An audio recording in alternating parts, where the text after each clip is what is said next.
نحمده ونصلي على رسوله الكريم اما بعد فاعوذ بالله من الشيطان الرجيم بسم الله الرحمن الرحيم رب اشرح لي صدري ويسر لي امري واحلل عقدة من لساني يفقهوا قولي ربنا لا تؤاخذنا ان نسينا واخطانا۔ حاضرین، یہ سورہ توبہ کی دوسری فصل ہے جس کا ہم مطالعہ کر رہے ہیں۔ پہلی فصل میں اس عذاب کا ذکر تھا جو مشرکین عرب پہ آیا اور اہل کتاب پہ آیا۔ اب زیادہ تر رخ منافقین کی طرف ہے، اور ان پہ جس پس منظر میں یہاں گفتگو ہوئی ہے وہ ایک بڑا اہم واقعہ ہے۔ صحابہ اکرام کا منصب آپ کو معلوم ہے، سورہ بقرہ سورہ آل عمران میں زیر بحث آ چکا ہے کہ حضور نے ان پر گواہی دی اور ان کی ذمہ داری تھی کہ کل انسانیت پر گواہی دیں۔ اس گواہی کا جو پہلا معرکہ تھا وہ خود رسول اللہ صلی اللہ علیہ وسلم کی قیادت میں ہوا، اور تمام ممکنہ لوگ جو اس میں آ سکتے تھے سب کو حکم تھا کہ وہ لازماً اس میں شریک ہوں۔ یہ رومی حکومت کے خلاف تبوک کی جنگ تھی جو صحابہ اکرام کی بہت بڑی آزمائش تھی۔ دنیا کی عظیم طاقت اس سے مقابلہ، 700-800 کلومیٹر دور جا کے جنگ۔ یہ سفر عرب کے اس صحرا میں کرنا تھا جہاں گرمیوں میں ٹیمپریچر 50-60 ڈگری تک پہنچ جانا معمول کی بات تھی۔ مدینہ میں ارد گرد نخلستانوں میں فصلیں تیار تھیں۔ ان ساری وجوہات کی بنا پر منافقین 100% اس جنگ سے راہ فرار اختیار کر گئے، اور مخلص صحابہ اور دیگر تمام نئے ایمان لانے والے سب اس میں شریک ہوئے۔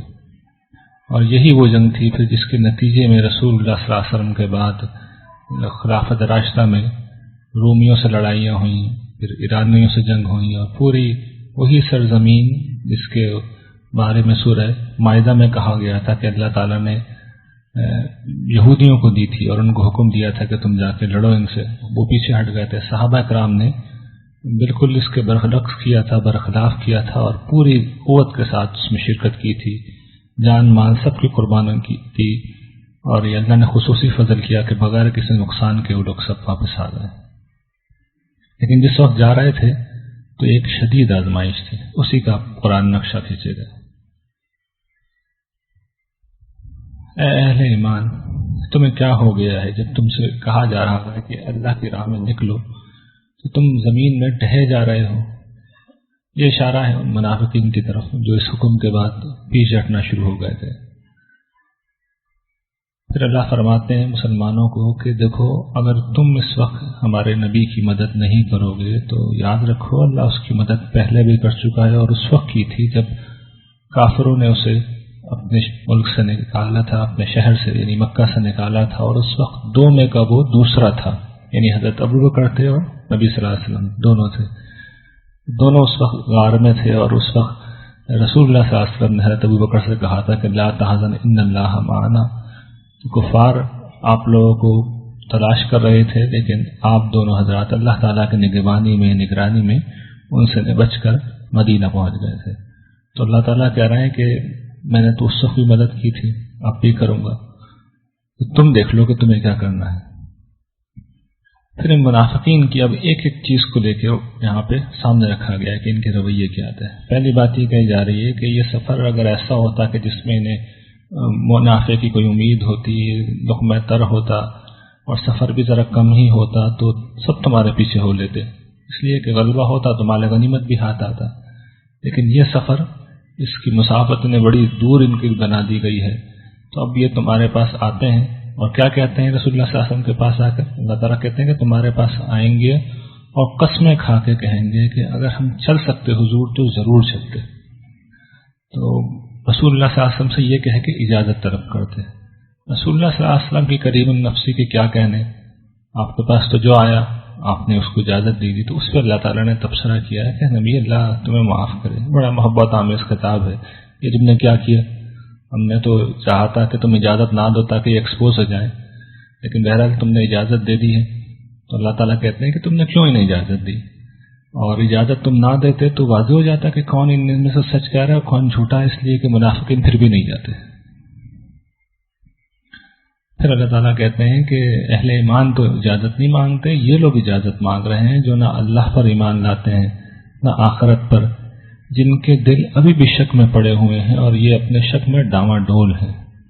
اور اگر یہ واقعتاً چلنے کا ارادہ رکھتے تو کچھ نہ کچھ یقیناً اس کے لیے تیاری کرتے، اور اب اچھا ہی ہوا کہ تمہارے ساتھ نہیں گئے، نکلتے تو فتنہ و فساد برپا کرتے۔ اس سے پہلے بھی یہ سب کچھ یہی سب کچھ کرتے رہے ہیں، اور کئی دفعہ تمہارے معاملات انہوں نے بالکل الٹ دیے تھے۔ یہ اشارہ ہے، آپ کے علم میں ہوگا کہ بہت میں ہم دیکھ چکے ہیں کہ 300 لوگوں کو لے کے یہ الگ ہو گئے تھے۔ انہوں نے سیدہ عائشہ کے معاملے میں کیا طوفان اٹھایا، سیدنا زینب سے حضور کے نکاح کے وقت کیا طوفان اٹھایا۔ یہی لوگ تھے کہ جنہوں نے مہاجرین و انصار میں آپس میں لڑائی لڑانے کی کوشش کی۔ بہت سے مواقع پہ یہ مسلمانوں کے خلاف دشمنوں سے مل گئے، ان کی مدد کی، تو اس سب کی طرف اشارہ ہے۔ پھر اب آتے تھے طرح طرح کے بہانے، طرح طرح کے عذر۔ تو اب یہ بڑا دلچسپ عذر ہے۔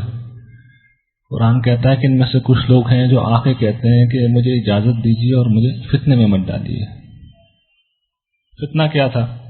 وہ روایت میں اس کا تذکرہ آیا ہے کہ آ کے لوگ کہتے تھے کہ بات یہ جی کہ میں اتنے دن تک بیویوں سے دور رہ نہیں سکتا اور رومی عورتیں بہت خوبصورت ہوتی ہیں، تو آپ مجھے اس آزمائش میں مت ڈالیے کہ اتنے دنوں تک میں گھر سے دور رہوں اور کسی بدکاری کا شکار ہو جاؤں۔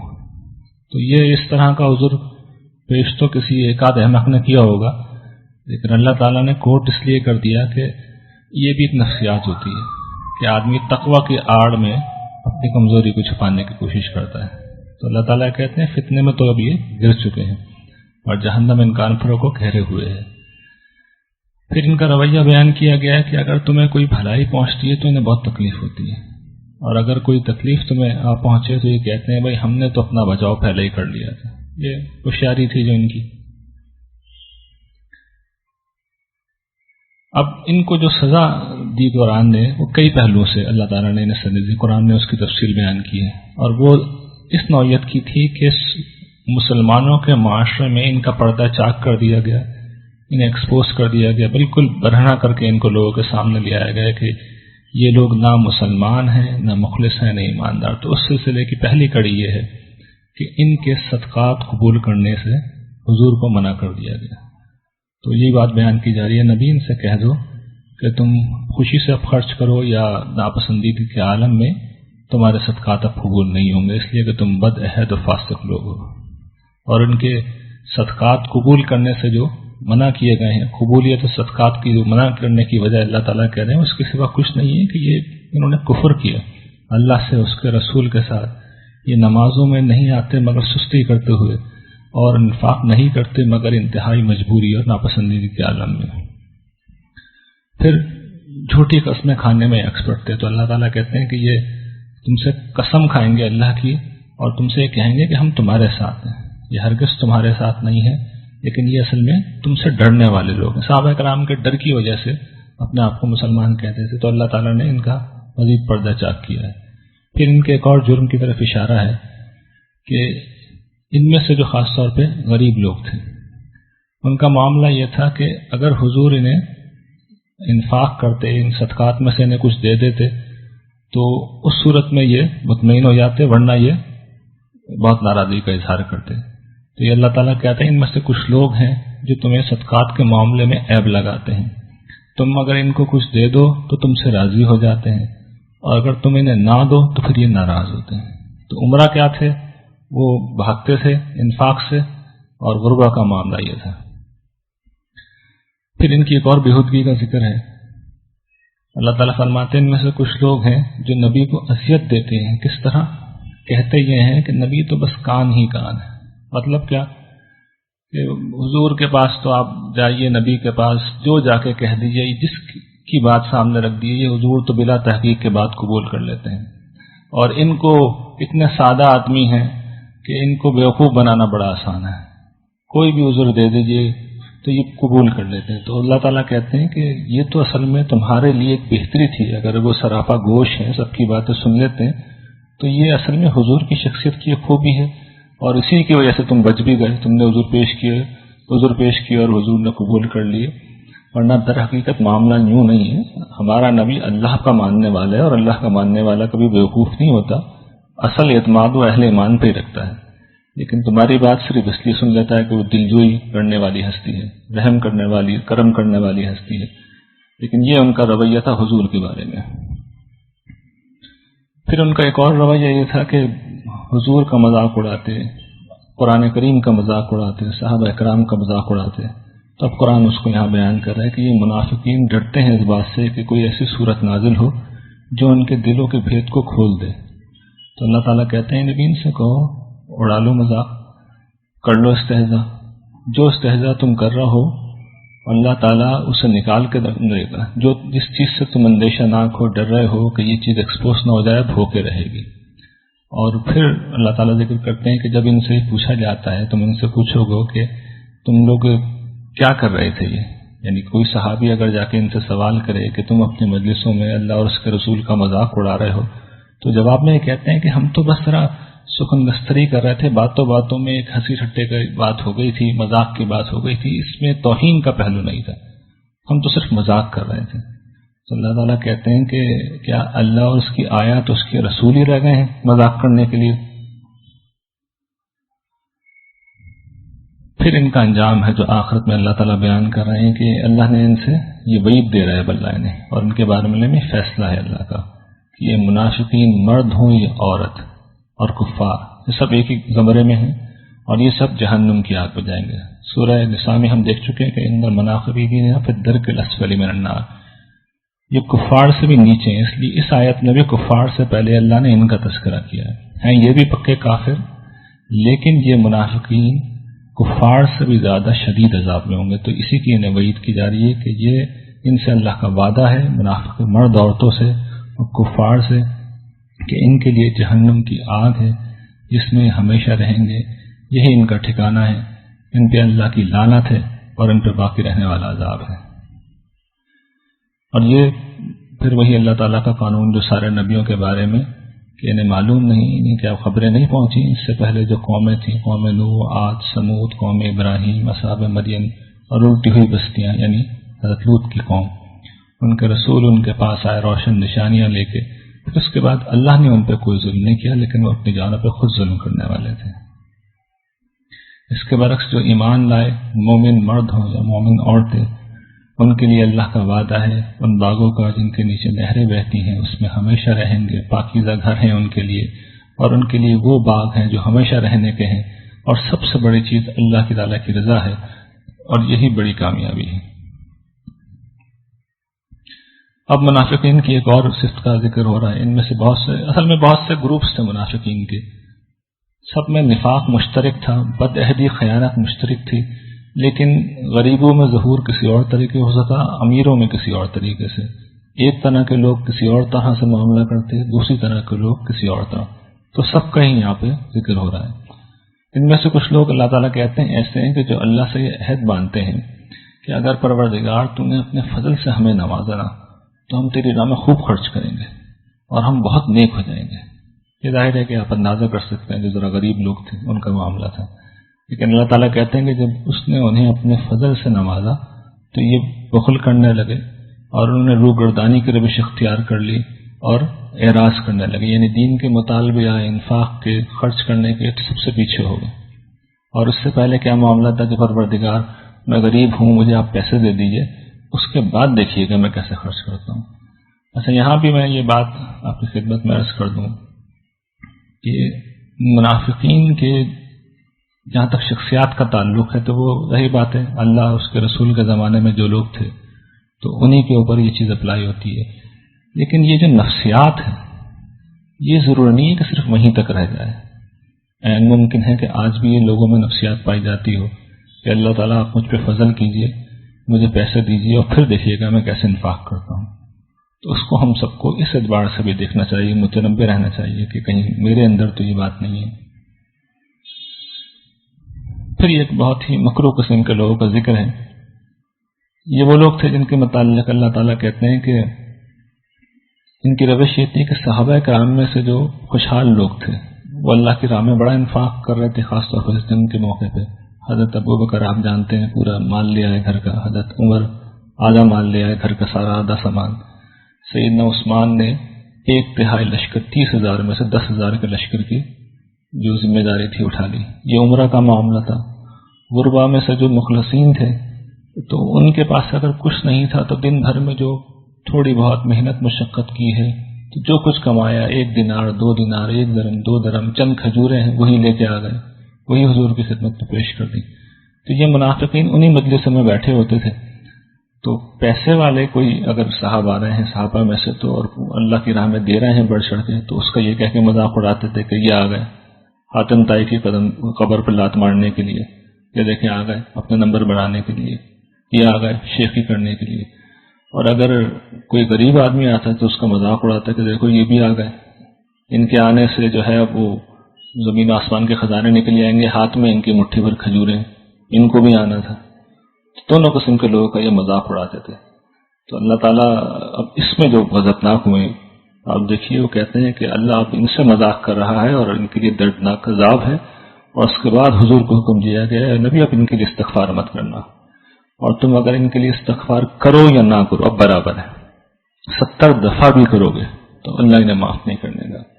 اللہ تعالیٰ کو اپنے مخلصین کی توہین اتنی ناپسند ہے، تو یہ اللہ تعالیٰ نے انتہائی سختی سے کہا، اس سے بڑی بدبختی کی کوئی بات نہیں ہوتی کہ حضور بھی اگر استغفار کریں تب بھی کسی شخص کو معاف نہ کیا جائے۔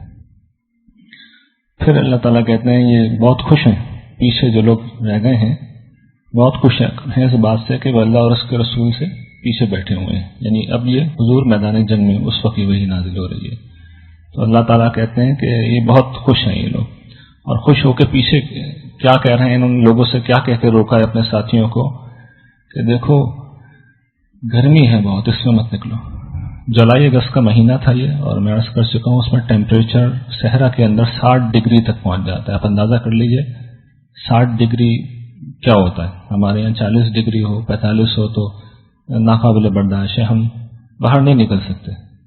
اس دور میں نہ اے سی تھا نہ پنکھے تھے، گاڑیوں میں سفر بھی نہیں ہوتا تھا، اونٹوں پہ گھوڑے پہ گرم ہوا میں لو کے تھپیڑوں میں ایکسپوز ہے آدمی، اور اس میں سفر کر رہے ہیں، آپ اندازہ کیجئے۔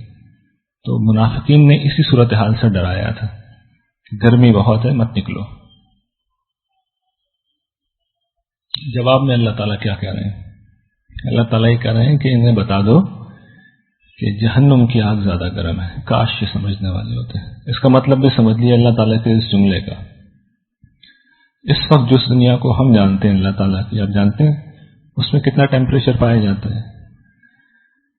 آپ اگر سورج کے قریب چلے جائیں تو وہاں ٹیمپریچر ہے 6000 ڈگری درجے، سورج کی سطح کے اوپر ٹیمپریچر 50,000 ڈگری ہے، اور سورج کے وسط میں آپ چلے جائیں تو 1 کروڑ ڈگری یہ ٹیمپریچر ہے۔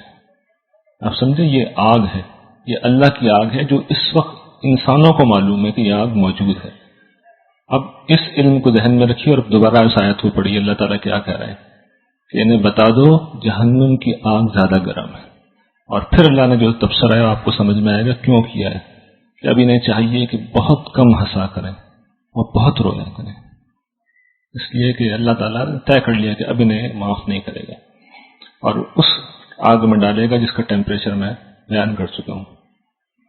پھر یہ فرمایا جا رہا ہے کہ اب تم ان کے پاس اگر لوٹو گے تو ان میں سے ایک گروہ تمہارے پاس آئے گا اور دوبارہ آنے کی اجازت چاہے گا کہ حضور اب نیکسٹ موقع ہو کوئی جنگ کا تو ہم ضرور نکلیں گے۔ تو اللہ تعالیٰ کہتے ہیں ان سے کہہ دینا کہ تم میرے ساتھ اب نہیں نکلنا کبھی بھی، نہ میرے ساتھ کسی جنگ میں شریک ہونا، اس لیے کہ تم نے پہلی دفعہ پیچھے بیٹھے رہنے کو پسند کر لیا ہے۔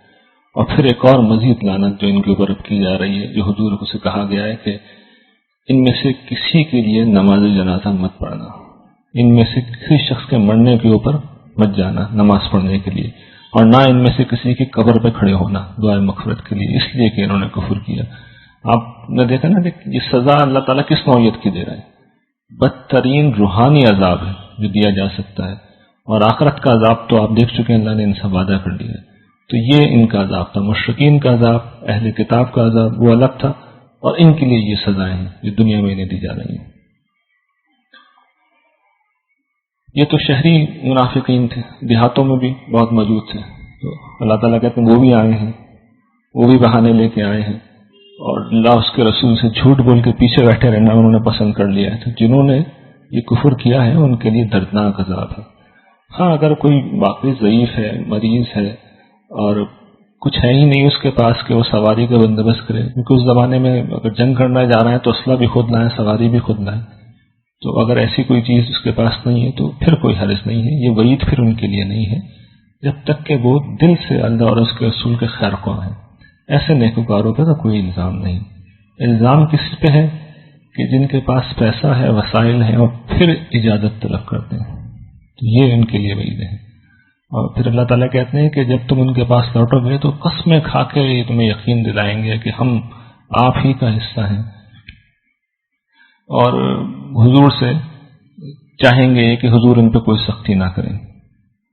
تو اللہ تعالیٰ کہتے ہیں کہ ٹھیک ہے، اگر یہ چاہتے ہیں تو تم ان سے منہ پھیر لو، بالکل ہی منہ پھیر لو، اس لیے کہ یہ گندگی کا ڈھیر ہے اور ان کا ٹھکانہ جہنم ہے، اور یہی ان کا بدلہ ہے.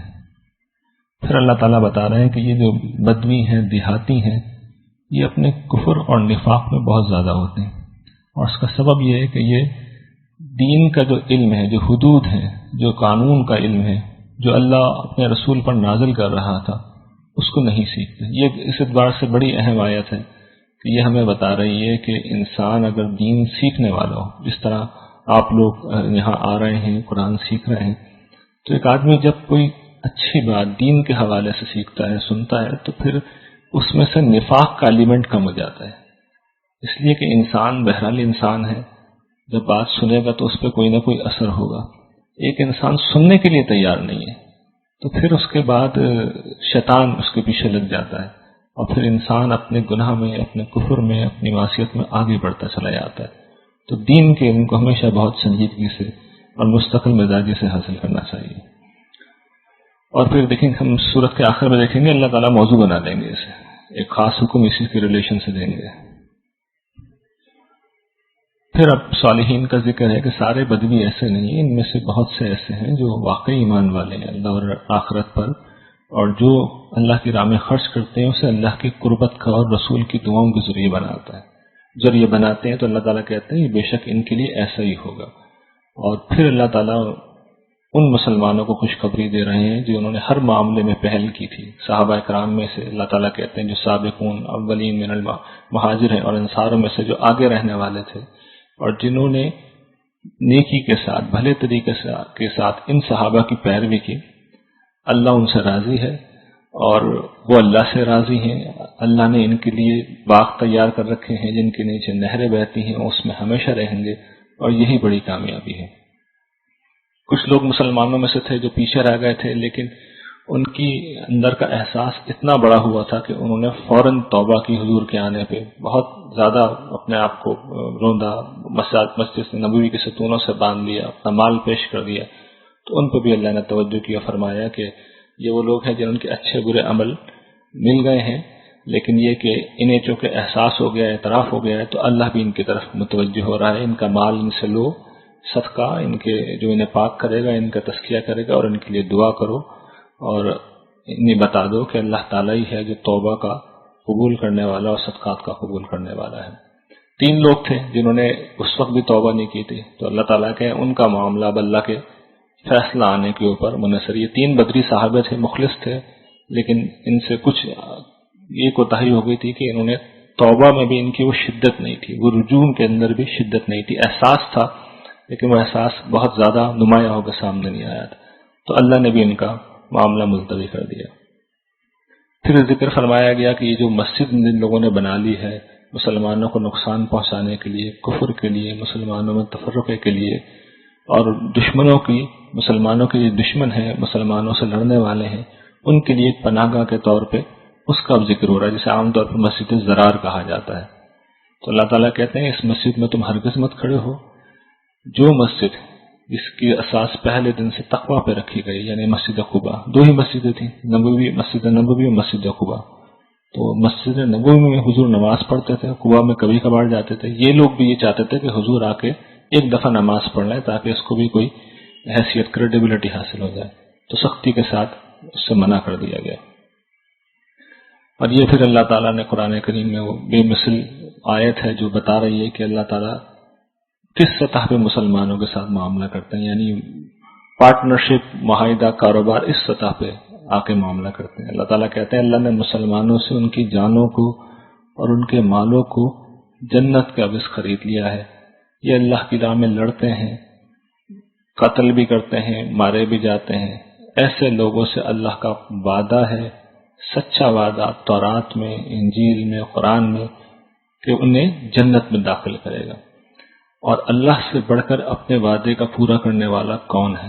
بس اپنے اس سودے پر، اپنی اس تجارت پر جو اللہ نے تم سے کی ہے، لوگوں تم خوشیاں مناؤ۔ یہ بہت بڑی کامیابی ہے۔ یہ لوگ توبہ کرنے والے ہیں، عبادت گزار ہیں، شکر گزار ہیں، اس کے لیے محنت کرنے والے ہیں، رکوع سجدہ کرنے والے ہیں، نیکی کا حکم دینے والے ہیں، برائی سے روکنے والے ہیں، اور اللہ کی حدود کی حفاظت کرنے والے ہیں۔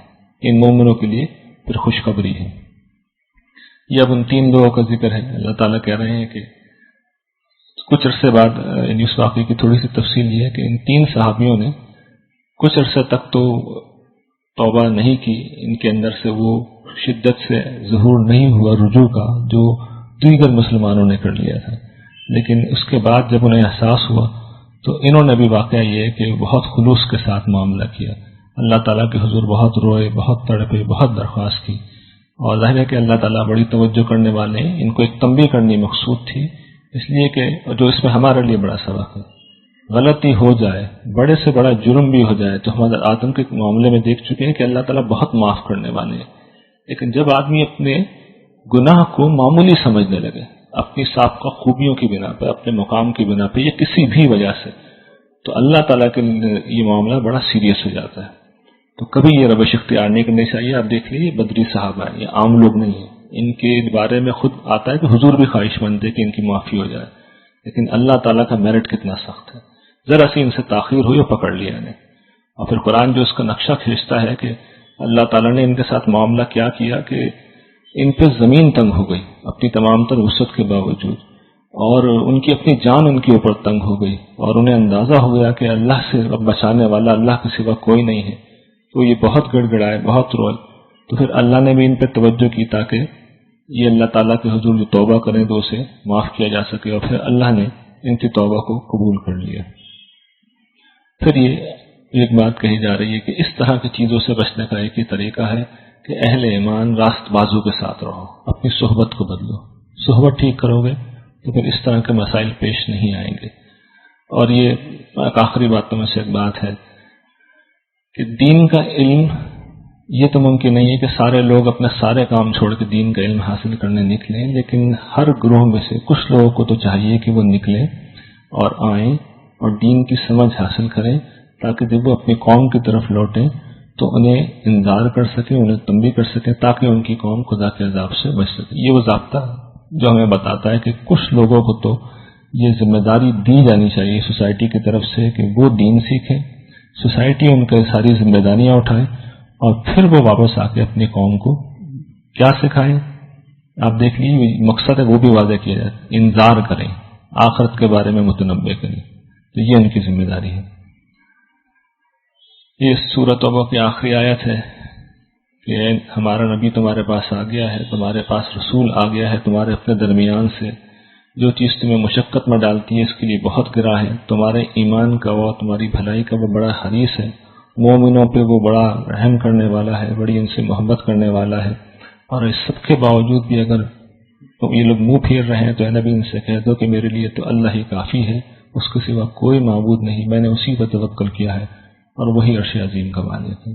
وآخر دعوانا الحمد للہ رب العالمین۔